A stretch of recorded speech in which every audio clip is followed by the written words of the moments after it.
Muy buenas tardes, Córdoba. Buenas tardes, gente de empresa.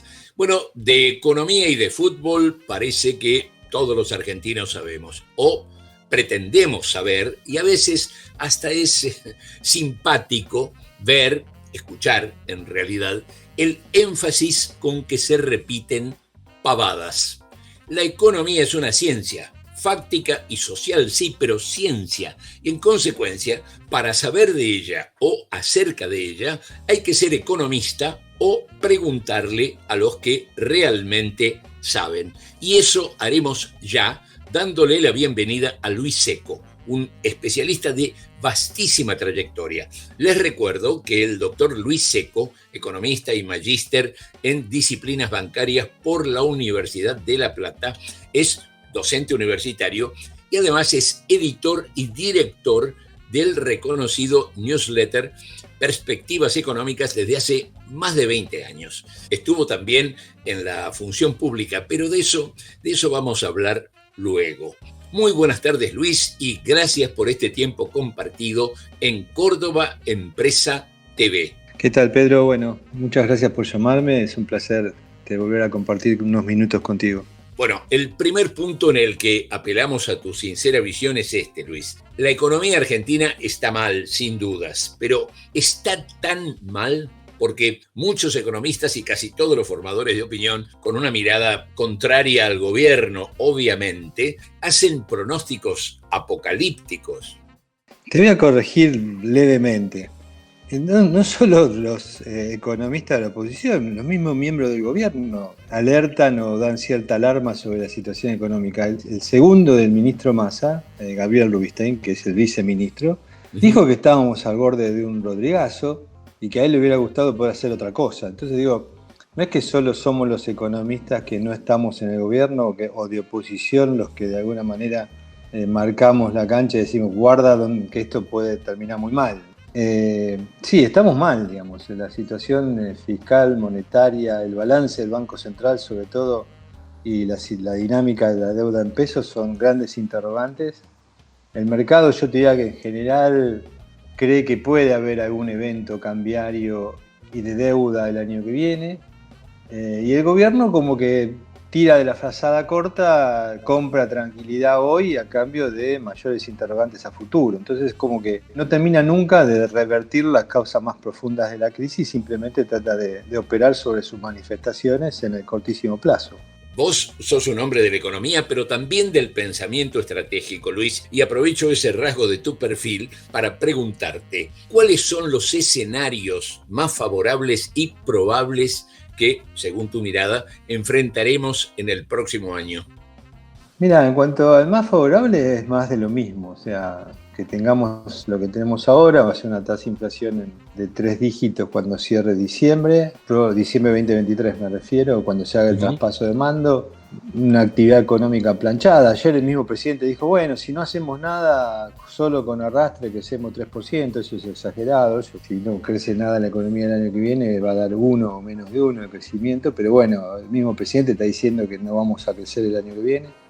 Así que yo diría que el mejor escenario posible es más de lo mismo. El más probable yo creo que puede haber algún tipo de corrección pasiva o reactiva de parte del gobierno en materia cambiaria, porque las reservas, imagínate que con todos los anabólicos que le metimos este año, que le metió el gobierno este año, dólar soja 1, dólar soja 2, los ingresos extraordinarios del fondo y demás, seguimos con reservas netas que son de entre 3.000 y 4.000 millones de dólares, no hay más, o sea, no hay más.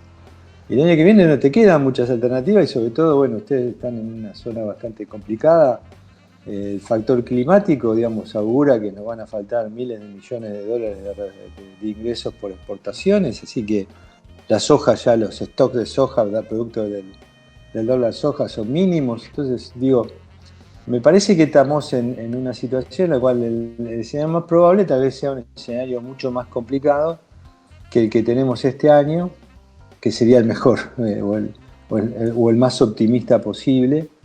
Y no nos olvidemos, Pedro, que tenemos un año electoral, ¿no? Y en el año electoral, en los años electorales siempre pasan cosas, ¿no? ¿Y los más desfavorables? Mirá, yo creo que el gobierno ya declaró que no hay programa económico, que esto es lo mejor que pueden hacer. que no hay margen para otra cosa. Entonces los escenarios más desfavorables es de aceleración de las dinámicas de crisis que tienen, digamos, como elementos claves la inflación, la falta de dólares, o sea, el balance del Banco Central de un lado y el balance del Tesoro del otro, que sería el déficit fiscal de un lado y su financiamiento por el otro. Yo creo que esas son las dinámicas más evidentes de la crisis. Después, si querés, podés sumarle otra dinámica, que es la dinámica social, que hoy, te diría que la noticia de hoy, más allá del dato de inflación, que de los últimos días, digamos, pero la noticia de estos días, digamos, es de vuelta a las protestas sociales, ¿no? O sea, las manifestaciones de tensión social en un contexto en el cual el gobierno se esfuerza por dar bonos o por decirle al sector privado que pague un extra de fin de año, y sin embargo, digamos, las organizaciones sociales lo juegan insuficientes. Entonces vos tenés insuficiencia por el lado de la política fiscal y monetaria, insuficiencia por el lado de la política social y un fisco y un balance del Banco Central que crujen. En ese contexto, digamos, el escenario desfavorable es que al gobierno no le quede otra más que reconocer esa situación y hacer lo que no quieren hacer, yo creo que con cierta lógica, que es devaluar, ¿no? Vos fíjate que el mantra de no vamos a devaluar lo repiten todos en el gobierno, pero en un contexto en el cual el viceministro lo dijo con todas las letras: para que una devaluación sirva tiene que salir bien, porque a veces puede salir mal. Y claro, él está pensando en lo que te decía antes, ¿no? Sin un programa económico las devaluaciones salen mal, son las típicas devaluaciones sin plan. Así que ese sería el escenario más desfavorable, en el cual nos quedamos sin reservas, producto de una reducción enorme del saldo exportable, el nivel de actividad económica estancado, la inflación acelerándose y que el gobierno diga, bueno, el mercado, digamos, te fuerce a sincerar el tipo de cambio, ¿no? Y ahí eso puede ser el gatillo de una aceleración nominal más alta. Así que hay muchos eventos posibles en los escenarios desfavorables, y yo creo que van ganando probabilidad a medida que se estira el tiempo y no tenemos ninguna medida un poco más efectiva desde el punto de vista de política económica, ¿no? Ahora, en relación con lo que planteabas, Luis, la crisis de la sequía quizás se prolongue el año próximo, pero hay como dos lucecitas de ilusión en el panorama 2023. Uno es el crecimiento geométrico de la explotación del litio y otra es la finalización del famoso gasoducto, que representaría un ahorro de unos 5.000 millones de dólares de importaciones de gas y una exportación de unos 9.000 millones. Esto estaría dejando en la faltriquera unos 14.000 millones entre lo que ahorramos y lo que exportaríamos. ¿Esto te parece que va a ser así? Primero, el litio es por ahora marginal. No te va a mover el amperímetro del stock de reservas el año que viene. No te puede compensar nunca la falta de trigo y la falta de soja y maíz. Sirve, a largo plazo es muy positivo, pero por ahora no te compensa la pérdida que genera el factor climático. En cuanto al gas, obviamente que es bienvenido que se termine el gasoducto. Ahora, una sana política de previsión me indica que debería importarse gas de todas maneras, porque si va a estar para mediados del año que viene, es junio, julio, estará totalmente operativo a partir de agosto, septiembre, o sea que el invierno ya pasó, ¿no? Cuando esté operativo. Vamos a estar en el medio del invierno, así que algún barco o algunos va a haber que importar. O sea que no es que las importaciones de gas caen a cero el año que viene. Se van a reducir significativamente, pero ya te diría, yo conozco mucha gente de la industria, de la energía y de los que son consumidores, que están observando al gobierno y decir, espero que importes gas y que compres barcos. Lamentablemente hoy los barcos están todos dirigidos al frío europeo, y los barcos que por ejemplo estaban descargando gas hasta hace poco en Bahía Blanca están comprometidos en Finlandia, ¿no? Y no sabemos si van a estar disponibles. De hecho, el otro día leía en Reuters una noticia que hay récord histórico de construcción de barcos para transportar gas natural licuado, digamos, ¿no? GNL, que es el que se importa acá para después inyectar desde Bahía Blanca o desde Escobar, depende del tamaño del barco. Entonces digo, cuidado que ahí eso no es tan rápido. Obviamente es una enorme noticia que finalmente el gobierno haya destrabado la construcción de este gasoducto. Imagínate que las empresas gasíferas y TGS querían construirlo hace 3 años atrás, ¿no? O sea, que llega tarde porque el gobierno finalmente dice, bueno, no queda otra, hay que hacerlo.